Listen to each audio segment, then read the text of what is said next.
When my dad and I looked at designing this game, we looked at some of our favorite games that incorporate some kind of city building, for lack of a better word, and other worker placement mechanics where sometimes you have to either feed your workers or things like that.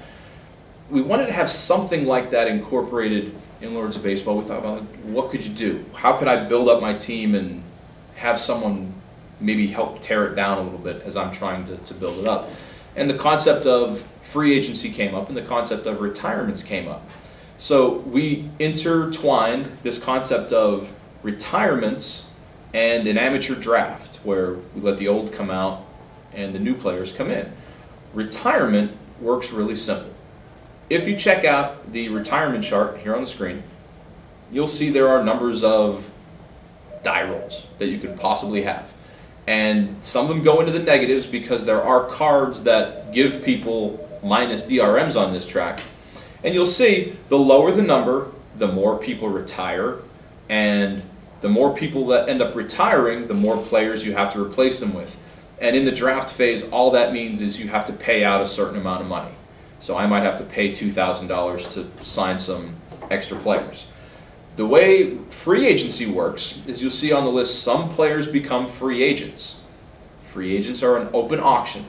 So if a superstar goes up as a free agent, everyone gets a chance to bid on him. So I have a secret bid in my hand. I might bid $1,000. My opponent, the player who owns the superstar, we might both bid $1,000. The way ties are broken, the superstar will always stay with his home team. They get the home team discount. So the home player would pay the bank $1,000. I would put mine back into my account, so I wouldn't lose it just because I bid it. So that's the way free agency works. After free agency gets played out, we go through some of the off-season upgrades. In our next video, we're going to talk about what those upgrades are. That is really where Lords of Baseball is won and possibly lost.